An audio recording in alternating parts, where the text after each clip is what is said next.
Good morning, Assalamu alaikum everyone. Welcome to another session on NEC contracts. Today we will be talking about defined costs.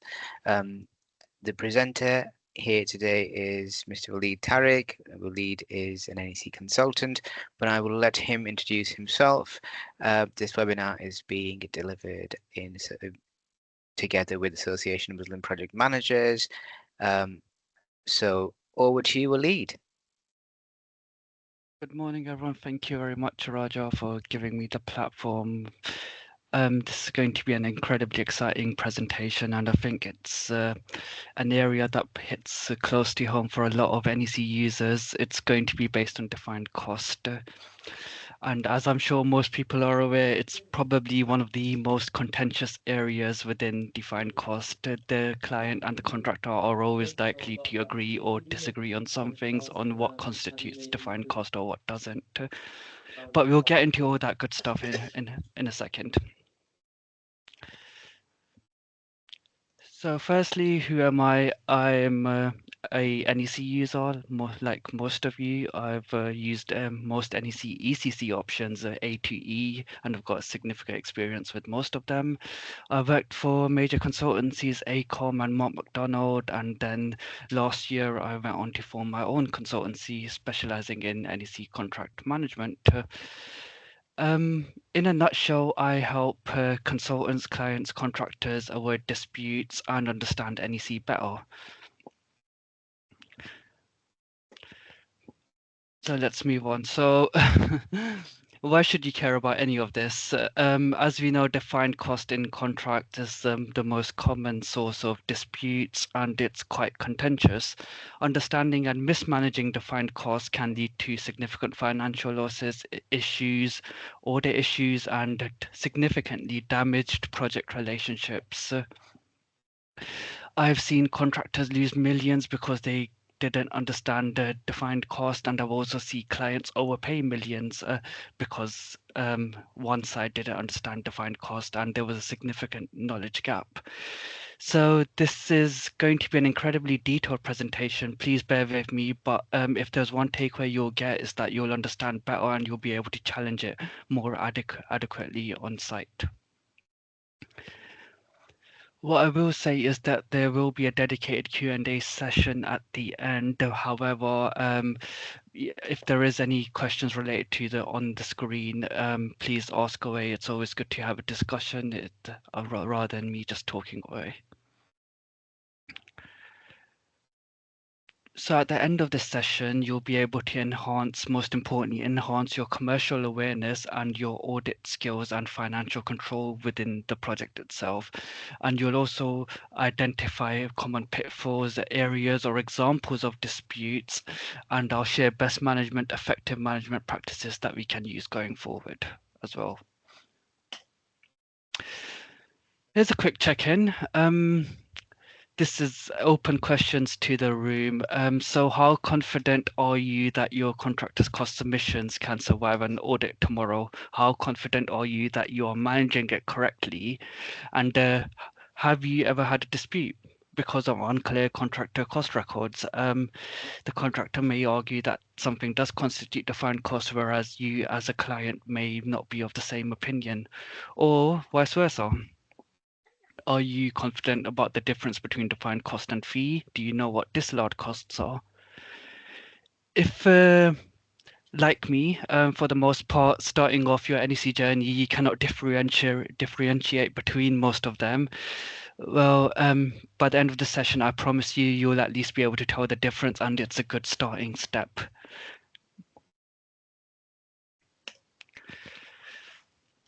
So, why does it matter? Defined cost drives your typical payments under the cost-based contracts, the option C, D, E, and F.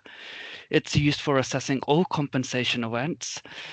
If there are any errors, it can lead to disputes, audit, and financial risk. Especially if it's public sector projects, there may be external funding, there may be regulators involved, and your defined cost scrutiny needs to be able to hold up to an audit as well.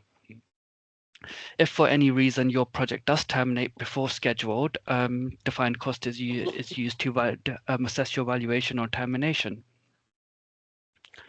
In short, if you misunderstand or misapply defined cost, you can open the door to disputes, failed audits, and serious financial exposure. If I was to pinpoint the most important clauses or payment or processes in NEC, in my humble opinion, it would be this. So before we get into all that, we need to first cover some fundamental basics about NEC contracts as well. I appreciate that there will be users in this call with different varying experiences with the NEC, but I'll try to break it down in a digestible way that everyone can follow. If you know this already, consider it as a reminder. So all NEC payments, all NEC payment options uses three key terms: your prices, that's the original agreed figure, whether it's a lump sum rate or remeasurable quantities. Secondly, they use price for work done to date. This is essentially the amount the contractor is entitled to be paid at a given time. And thirdly, defined cost. This is the actual demonstrable cost of the work and is critical because it forms the base for payments, compensation events, and more. So these terms aren't optional extras, they're defined explicitly in the contract clauses. And what we'll soon look at now is that they all have a different definition based on what option you're using.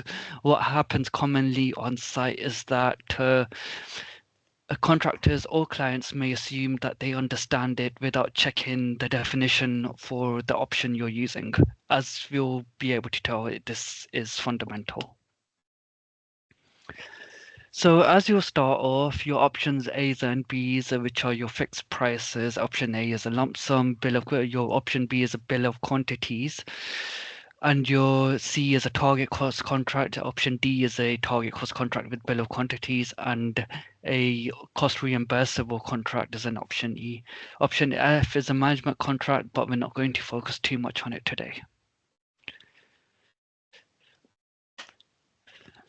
So as I said, that the definition varies between each option. If you're assessing your payment for price work done to date, this doesn't matter too much for A and B because they're assessed differently. Option A, that's for fixed prices and lump sums. Option B is assessed for completed quantity of works as defined in the clauses. But on the cost-based option C, D, E, and F, defined cost, full cost to be paid before next assessment plus fee. So your payments are assessed with defined cost.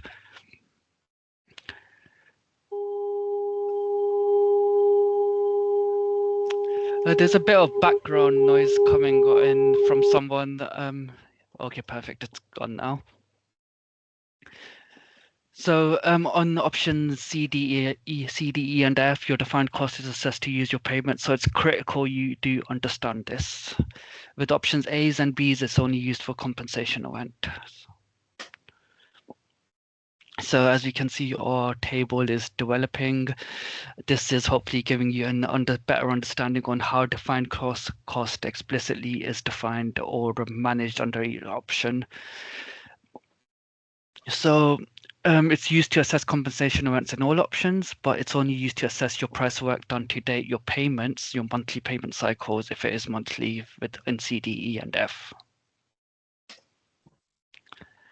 This is a key clause, which I'm sure most users can relate to. Is your compensation event assessments in 63.1, it's based on your actual defined cost of the work, your forecast defined cost of the work, and the resulting fee. So as we've covered just before this is critical in understanding the differences on how your compensation event is assessed. So compensation event is assessed using defined cost for all of it, but we will soon discover in a second that your defined cost definition varies between each option. So we've spoken a lot about defined cost, but we need to actually look at the definitions because as we've established, it is critical. I'm going to spend a few minutes just talking about each slide here because it is critical that we do understand it. In options A and B's, defined cost is defined as the cost of the components in the shorter schedule of cost components, whether work is subcontracted or not. That's in an NEC 3, but we'll soon go into the differences between the NEC 4. And that excludes the cost of preparing options. So in an option A and B, it's only used just as compensation events, and it excludes your cost of preparing quotations. I'll be interested to get the room's take on this. If it's an open question, in my projects, to me, excluding the cost of preparing quotations, that implies quantity surveyor costs. And as any old contractor would like to argue, agree, or disagree, is that it goes above it. But I've always removed quantity surveying costs because if you're using an NEC 3 option A or B, it specifically says excludes the cost of preparing quotations. If your quantity surveyor isn't preparing quotations, I'm not sure what they're doing. Arguably, there'll be supply chain liaison meetings, correspondence, but arguably that falls within that category. If anyone does have any experience with this, but do butt in, I'd love to get your take on this.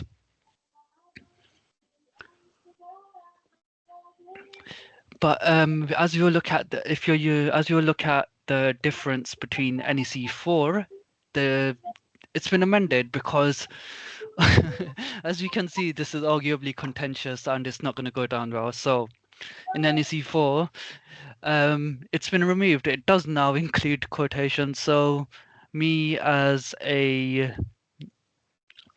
client rep, I cannot remove quantity surveying costs anymore because maybe for other reasons if I wanted to, but it now is not explicitly removed. So moving on in CDE, your defined cost difference definition is different, but it's arguably the same. The wording has changed, but it more or less is applied in the same way. So it's your defined cost all payments, not just compensation events, less disallowed costs. Disallowed costs, it's always an interesting area and it is contentious, but I will go through that in a second. So what we can take away from this is that defined cost specifically means your either your schedule of cost components or your shorter schedule of cost components. It's imperative to understand and look at what version of NEC ECC you are using because your definition will vary. So it's just a list of costs that are allowed as defined cost. Let's not overcomplicate it, but what is critical is that you do need to look at it. It's a dense, boring, dull document, but there's no other way around it. You do need to understand it, and I could probably spend an hour just talking about that alone. So we'll cover it generally, but we won't do an in-depth analysis of it. If that is something of interest, please leave a message, and we can look at organizing one for that specifically. So again, just reiterating the same points because it is fundamental to the rest of this presentation that we do understand this. Schedule of cost components is used for C, D, and E, and it reflects regular payments. These are some categories that it includes. It will include your people costs, equipment, plant and material, subcontractors, your charges, manufacture and fabrication, design, and insurance. This isn't the shorter one. This is the full schedule of cost components. For those that may have used the shorter one, you'll notice that insurance costs are typically excluded. So again, it all comes down to understanding what contract you are using and what is explicitly allowed. But in the fuller version, it is included. Another key area that does come up is the difference between equipment, plant, and material. Not the purpose of this presentation, but again, it goes on the overall theme of not assuming anything, always reading the contract.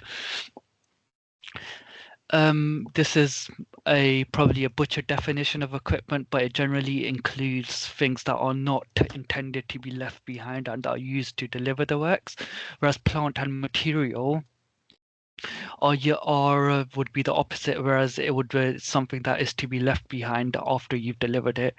Such as an excavator would not, you would assume that it fits in plant and materials, but in the NEC definition, that would be equipment.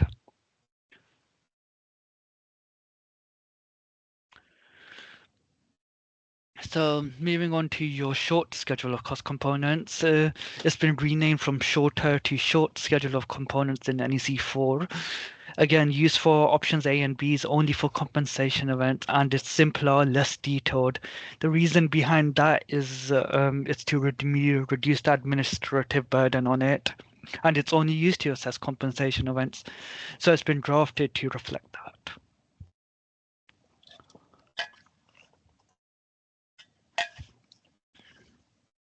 Again, similar categories of staff, but the definitions vary and what's allowable is different as well. You'll notice that insurances has been removed, which is what I was alluding to earlier. Our forever table is now expanding. We know that defined cost is used to assess CEs. It's for options A and Bs. It doesn't include your payment. It doesn't use the short schedule. It doesn't include the schedule of cost components, but it does use a short schedule of cost components. And for the cost-based options, your defined cost is you assess compensation events.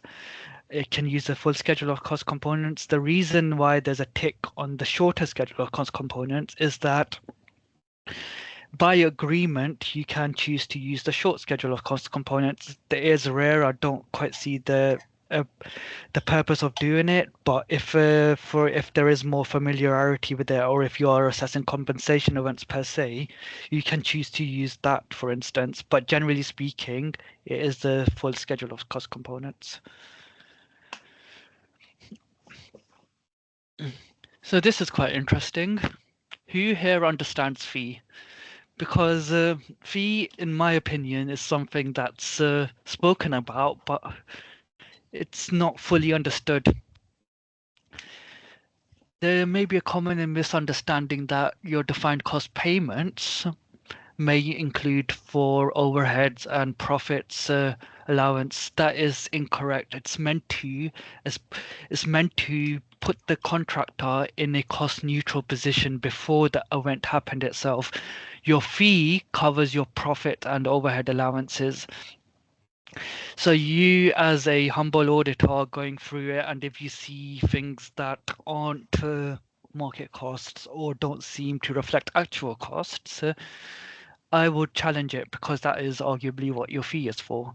If you are a contractor here if there is a contractor on this call that does disagree with me, please do raise your hand. It would be great to get your take on this. So your fee covers your head office overheads, corporate staff, rent, insurances, contractors' profit margins, legal, accounting, governance costs, risk contingencies not covered by defined cost. This always comes up. A contractor may allow a percentage for risk that isn't adequately defined. NEC allows for significant risk, not risk that is generally defined. That's not covered by defined cost. I'm sorry, you cannot have it according to this contract. So that's another key clause here that's worth understanding, is that any cost that's not included in defined cost is treated as included in the fee. What that means is that it doesn't mean you don't get anything for it. It just means that it's already covered within your tendered fee percentage, maybe 5, 10, 15, 20, whatever it is. But if you can't attribute it to defined cost, you cannot claim for it separately. And your fee is the only markup allowed on defined cost. So those vague general risk percentages, I'm sorry, you cannot have it. Or if you allow for a general profit or overhead in addition to the fee, you cannot have that either. That is against the contract.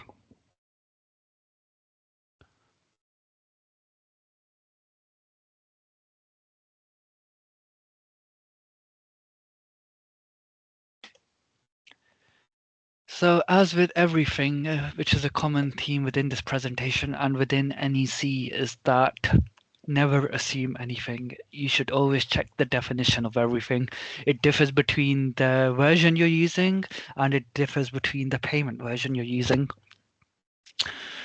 So we'll focus on NEC4 mainly due to time constraints, but if there are any key differences, I'll try to cover that as well. So in the NEC3, the fee is the sum of the amount calculated by applying the subcontracted fee percentage to the defined cost of subcontracted work and the direct fee percentage to the defined cost of other work. That is a mouthful. So the brilliant geniuses behind NEC4, they've changed it to the fee is the amount calculated by applying the fee percentage to the amount of defined cost. In layman's terms, what that means is that in NEC3, there was two fee percentages, the direct fee percentage and subcontractor fee percentage. In NEC4, there's only one percentage, and within your schedule or short schedule of components, there is a tab for subcontractor costs. What's a common scenario is that in NEC3 you may have two different fee percentages. Your subcontractor costs may include a fee percentage if your contractor has procured a subcontractor using NEC3. If the following defined cost, they will include a fee percentage. But in NEC3, the project manager or the employer isn't obliged to pay that subcontractor's fee. They're obliged to pay the contractor's fee. So you are not allowed fee on fee, for instance. But in NEC4, there's a subcontractor section within your short schedule of cost components. You apply your subcontractor cost exactly how it is, then you apply your direct fee percentage, and then you are given a fee on fee scenario, which is quite interesting, and it could be contentious as well. So it's imperative that you do understand the differences there as well. I don't know why my E has gone down, but just imagine that there's an E there. So let's look at more clauses that are important in assessing fee. As we've covered, if you can't attribute it to defined cost in any area within your shorter or short schedule of cost components within the option you're using, you cannot claim for it. This is quite interesting. This clause should assesses your compensation event 63.1. It tells us to assess compensation events. You need to, it's based on your actual defined cost of the work, your forecast defined cost of the work, plus the fee. So that's how we assess compensation events. So for those that were there in our previous session, we covered compensation events quite extensively. So just for a brief recap, I appreciate there's different experience levels within the audience. Is that say there's a the burst water main and it's a client to risk. You would assume that your contractor would react efficiently and competently to it. So they would not wait for an instruction to resolve it. It's a compensation event. They'll say they'll fix the water main. They'll put some sandbags there just to try and stop the water. And then your forecast defined cost. So the earlier just fixing and temporarily stopping the burst water main, that'll be actual defined cost. Now your forecast could be to apply a permanent solution to it, remove the sandbags. So in your compensation event assessment, you'll put your actual defined cost, the costs you've incurred already, and then the forecast is to say reinstate it permanently plus the fee. So it's quite imperative that we do assess it correctly, but let's not focus on compensation events too critically. As you can imagine, as with most things that does involve significant costs, there's likely to be misunderstandings, but we'll cover some common examples. I'm conscious I've been talking for quite a while, but are there any questions so far before we move on? This is quite dense, it's quite interesting, but it will be useful.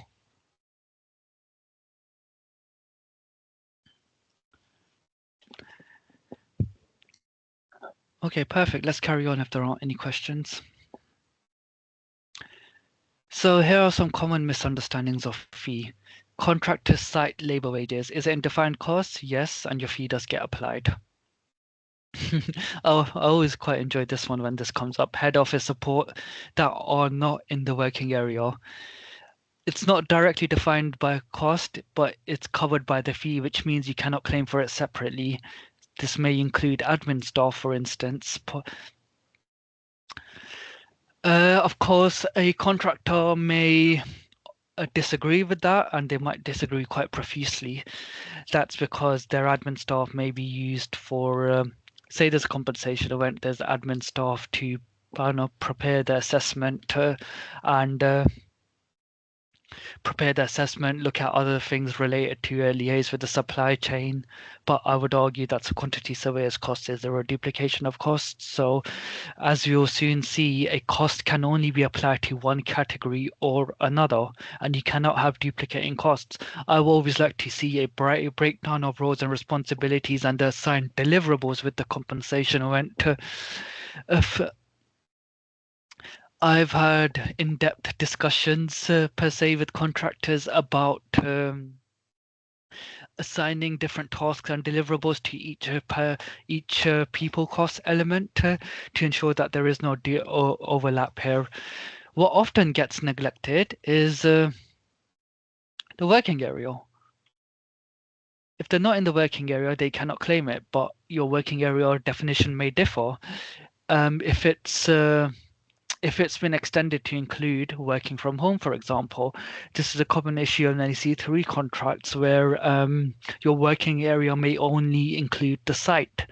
And if you're following the contract quite strictly, your contractor staff that are not within the working area, they do not constitute as defined cost. So what I see a lot of contractors and clients amending the working area definition to include office or contractor offices or homes of key staff, for instance, which may be listed as well. Anyways, subcontractor payments. Don't get confused by the number. It's just a ballpark figure. Whatever the number is, if it falls within defined cost, yes, you do get your fee on top of it. I always find this interesting, as I'm sure people may have come across company car used by director. It's not site specific, but you may see it in a contractor's defined cost breakdown. As we've covered, is it delivered and specifically related to the works that are there? Is it within the working area? Probably not. So it's not defined cost. It's your company director, so you need to allow for it within your tendered fee percentage. So no, you cannot claim for it separately. The contractor takes the risk of the tendered fee percentage, by the way. You cannot change it halfway through your project. What you tender for, whether that's 5 to 10%, whatever it could be, I'm sorry, you're stuck with that. Unless there's an amendment to the contract, which is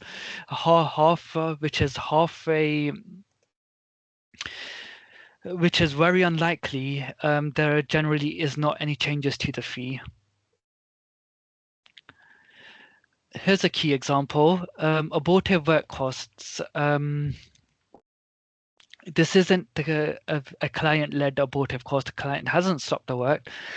I don't like using the F word, fault, but let's say it's a contractor's inefficiency.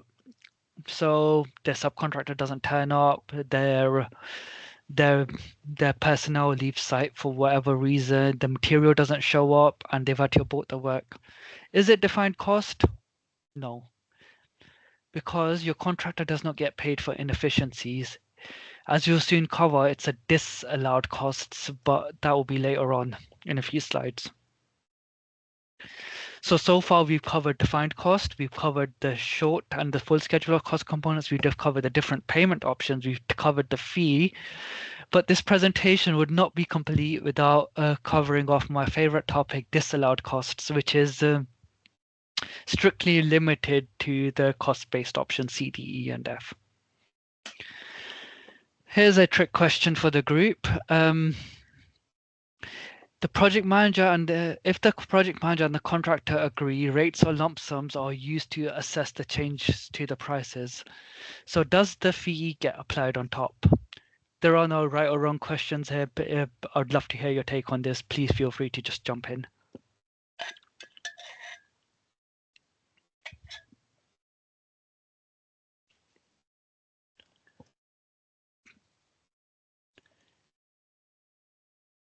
Anyone brave enough to have a stab at it? I would suggest no, personally, because this clause would suggest to me that we're taking it outside of the assessment using defined cost. That's a perfect answer. Thank you, Harvey. That was exactly what I was looking for. I've seen this disputed many times because as I was covering it, if I can find it, yeah, there it is. As I was covering it, as we define the fee, it's applied to defined cost.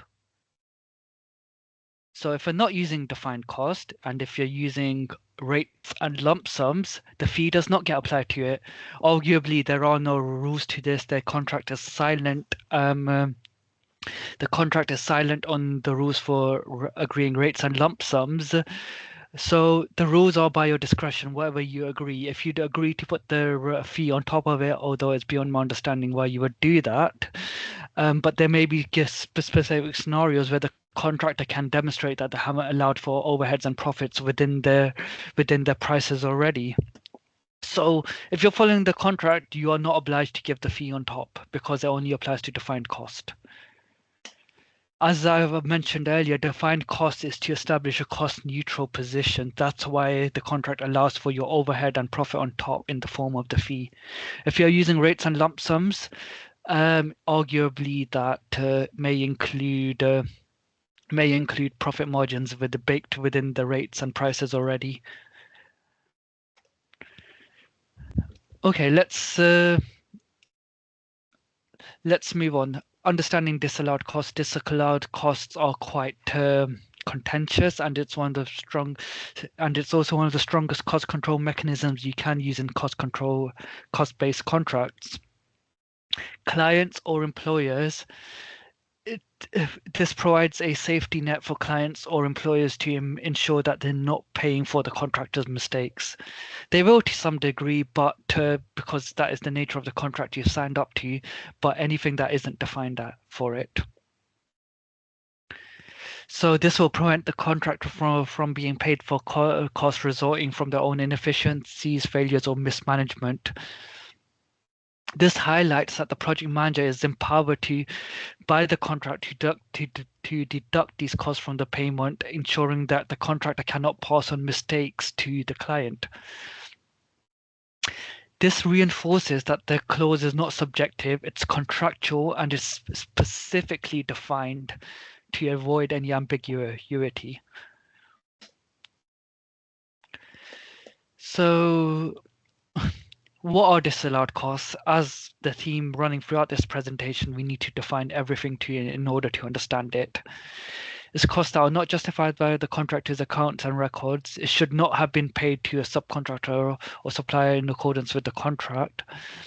Was only occurred because the contractor did not follow an acceptance of procurement procedure stated in the scope, did not give an early warning. This one's huge. I'll cover that in a second. Correcting defects after completion. This is quite interesting because according to option C, Ds, and E's, unlike the fixed price options like A's and B's, if you're using an option C, D, or E, you pay for the contractor correcting their own defects. Clients or employers do not like this. I'll go as far as to say as they absolutely hate this, and I've seen for this to get amended in the contracts many times.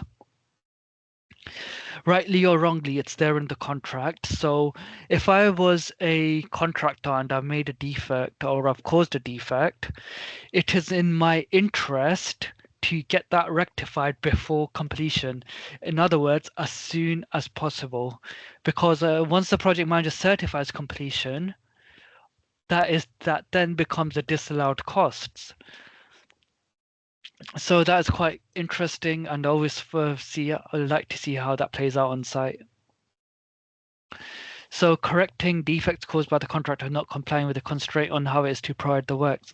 Say for instance, they're going to do concrete foundations which are to a higher grade of concrete, which requires a higher grade of concrete. That could be a constraint on how it is to provide the works. If they give you a lower grade, arguably that is a defect, but that becomes a disallowed cost in correcting it. This to me is a great addition. I love this one. Plant and materials not used to provide the works. So if you're as briefly mentioned earlier, plant and materials are things that are intended to be left behind. So say if your contractor orders a lot of supplies, equipment, so whatever it could be, for a lot of money, if it isn't used to provide the works, or if it isn't fit for purpose per se, that becomes a disallowed costs. It's a great addition, so it puts a lot of cost responsibility on the contractor.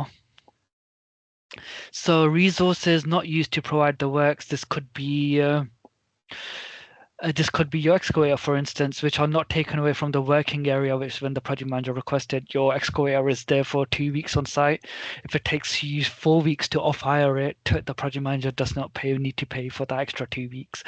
So this is incentivizing the contractor to be efficient with the client's money, because this is a cost reimbursable. For the most part, CDs and Ds are cost reimbursable options. E is completely, but Cs and Ds use a target cost mechanism, which we won't go into too much detail today. So looking at disallowed costs, here are some key types and examples other than what we've covered already. Contractor's own fault or inefficiency, labor cost for correcting defect work after completion. Remember, before completion is not a disallowed cost. The contractor can get that. If it's after completion, then that becomes disallowed. Resources not used to provide the work, such as idle plants sitting unused due to poor planning. Costs incurs not following PM instructions, such as payments to subcontractors exceeding agreed sums. Late or non-notified dispute costs. So what I haven't covered in my example is, because of space constraints, is that if you do intend to enter adjudication, you need to notify the other party, and if you don't, that can become a disallowed cost. So that is what that clause refers to there. Our table is getting larger and larger, but if you've been following along, hopefully it all makes sense. Disallowed costs are not in A and B, but they do apply to C, D, E, and F. The fee applies to all of them, and either using the full schedule of cost components or short schedule of cost components, this will tell you what to use. Arguably, these slides are more centric towards C, D, E, and F because it incorporates disallowed costs, and defined costs is used to assess your payments as well. This is one of my most favorite clauses within the contract, because it explicitly defines what defined cost can include and what it needs to include. A common scenario I'm sure most clients do run into is that the rates or the prices may seem quite high, and arguably that is not at open market or competitively tendered prices. So this tells us that the project manager, if the project manager wish to reassess it, they can reassess it using open market or competitively tendered prices. Arguably, this does need to be justified, and it does need to have an accurate cost and accounting record to go with it. Because for those that were there for our previous session on compensation rents, the project manager assessment is final. It cannot be overturned unless you go through adjudication. So if the project manager assesses that the contractor's rates are too high and they knock it back down based on open market or competitively tendered prices, provided you can justify it, I don't think you're risking adjudication there. It would be great to get people's take on this, but that's how I've always applied it. So what often does get missed for the next part of the clause, I did say this is one of my favorite clauses, deductions for all discounts, rebates, and taxes. What does that mean in simple terms? Contractors may have long agreements with the supply chains, year-long agreements, and after a certain amount, for instance, if a contractor gives a subcontractor X amount of work, they'll be entitled to a reimbursement of 10% after X amount of time.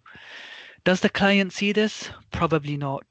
But this clause tells us that the client should benefit from this. Does this happen? I've yet to see it in my career. But if anyone has seen this happen, do let me know, because I'd love to get your take on this. So this tells us that the client is the beneficiary for these yearly long discounts.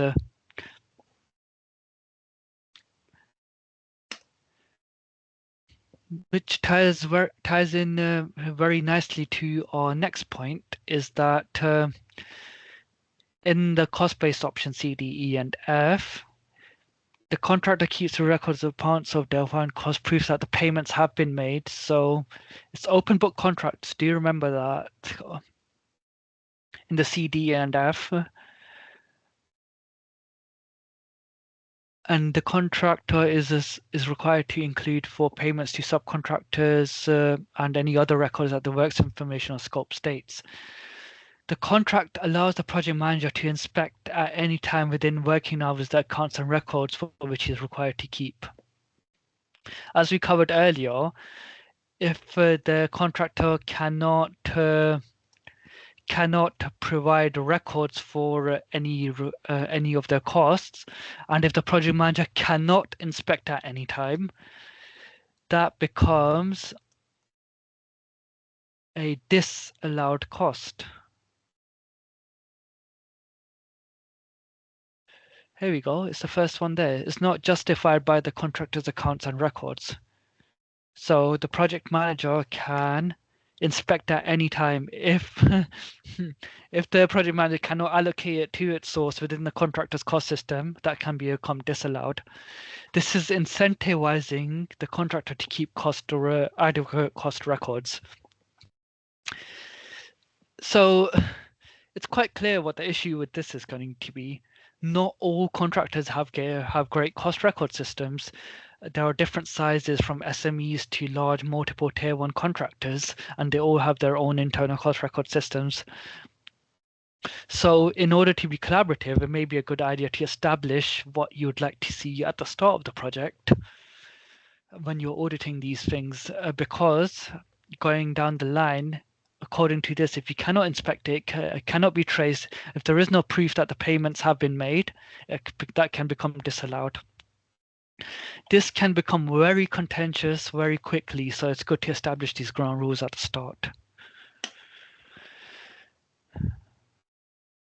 So this tells us that there needs to be a plan for auditing. I won't spend too much time on this, but I'll cover the basics. We need to have an audit plan that may include consultation, a pre-tender on what costs you would like to see, and you'll confirm post-tender, you'll confirm what post audit readiness you'll need, and any learning and feedback if there are any changes to be made. This does require a collaborative relationship between the contractor and the client, because what will happen, you'll get a pissed off project manager that starts disallowing everything, and next thing you know, you'll be seeing each other at court, which no one wants.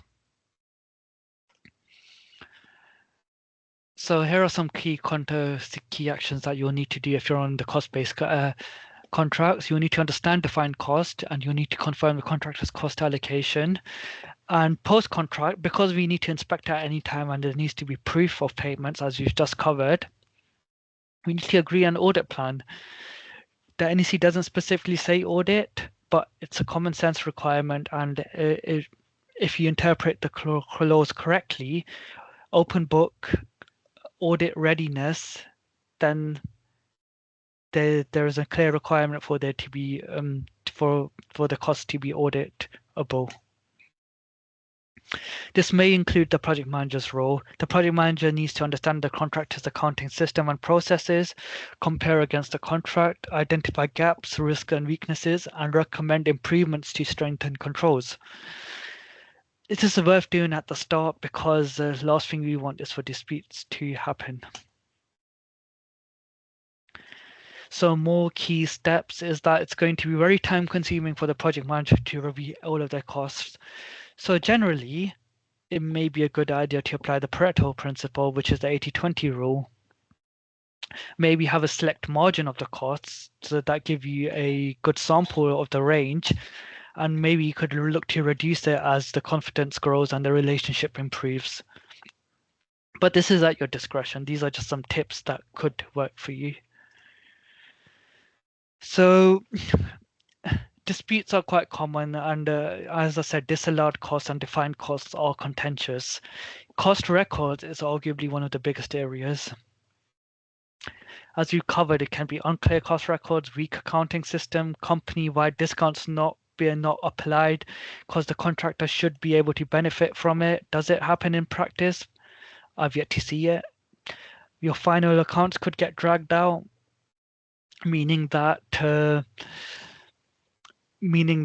not a clear process. There may be some certain areas where there may be cost or compensation events which both parties disagrees, which you may just push off to the back of the project. That goes against the principle of the NEC because this isn't a JC contract where you have a fight at the end regarding unallocated costs, but it does happen. Insurance. Insurance is quite interesting. As I covered earlier, insurance varies between each option you're using, and your works information may have varying requirements for insurances as well. So not only do you need to look at the contract, you need to look at your works information or scope and understand all of these varying requirements. Whoever told you defined cost is simple, I'm sorry, it is not. It's arguably one of the most detailed area within the contract, and it's quite easy to get it wrong. This is could be a good idea for those that follow Richard Patterson's training on from Mark McDonald. He's a big advocate of contractors' systems and cost separation. So this is inspired by his techniques. This isn't an NEC requirement, but it's a common sense requirement. You could ask for your contractor to separate costs at its source within the cost separation system. What part of defined cost does it link to? Is it a disallowed cost? Because what that will do, it will make your job as a project manager very easy. It will improve relationships, and it's very easy to assess it as defined cost as the contract requires. You could put this requirement directly within your works information, which will make this very simple and easy to follow. So I always recommend clients to add this into their works information if you're using an option C, D, or E, because it will make your life 10 times easier, and the contractor and will also thank you for it. So the intention of this is to cover costs as defined cost, what could be disallowed costs, and costs as fee. So if you as a project manager, for the example I gave, an excavator is hired for 4 weeks when it was only required on site for 2 weeks. The extra 2 weeks, you could tell the contractor it's a disallowed cost, and you would expect the contractor to move it to disallowed costs. You should be able to see it within the cost systems, but you should not be paying for it within the payment. So you know the contract has been, the cost has been allocated correctly. What typically happens is that the project manager will knock it off as disallowed cost. Contractor agrees after a bit of discussion per se, and then you may just see it again pop up again in the next payment because it has there isn't a separate cost allocation within the cost system or cost code to it. So these are lessons learned the hard way, and it pays dividends to get it right at the start. So again, some additional requirements you could have. These aren't NEC requirements, but these are common sense requirements that you could add to your contract: cost separation, your timesheets, payroll build-ups. Because it's a cost-based contract, most costs are reimbursed as defined cost. But as any sensible client would know, they've got budgetary constraints and there may be regulators involved.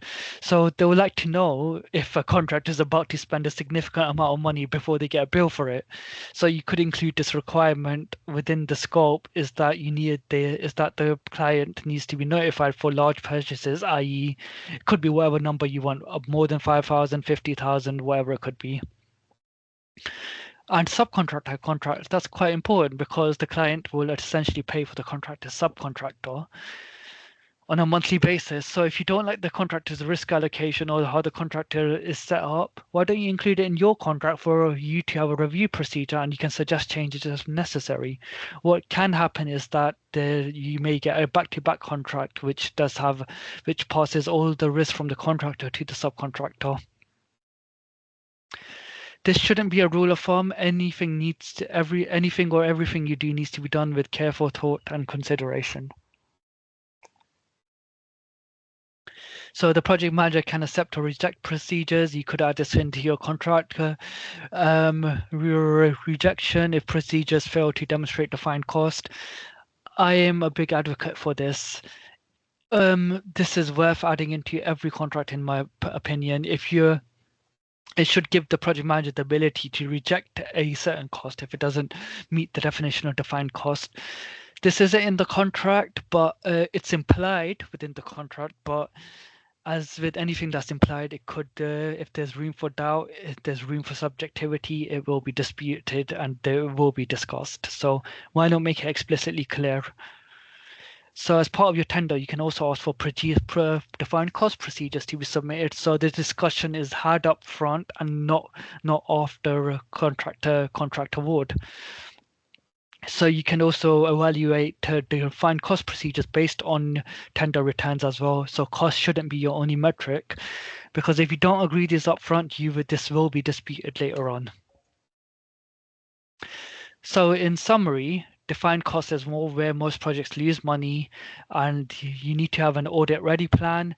Project managers and contractors must collaborate, not fight, because what will happen is that they both work independently. The contractor may give excessive cost. Project manager, it's more work for the project manager.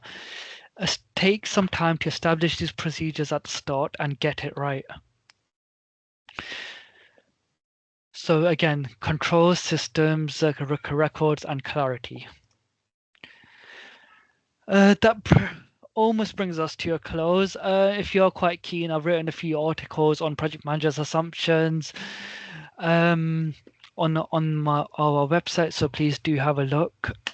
That brings us on to questions. I will say is that we're a small business. The simple free way you can support us is that if you do wish to, is you can follow us and engage with us on LinkedIn. It does help us grow and get this message out to as many people as possible. But other than that, I'd like to thank you all very much. It's been a pleasure. Hopefully there's been a thing or two you can take away from this, and I'll open the floor for any questions. You can leave it in the chat, you can raise your hand, but thank you very much. I'll now pass it on to Raja for some closing thoughts.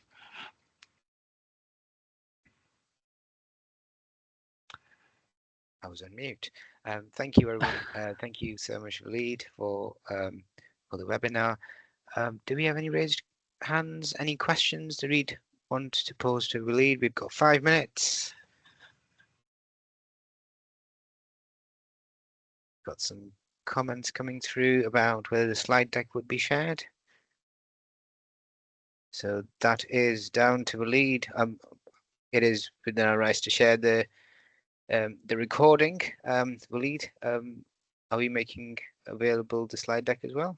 We will be, and as I would like to add, we've done sessions on most NEC areas, from program management, compensation rents, general compensation rents, defined cost,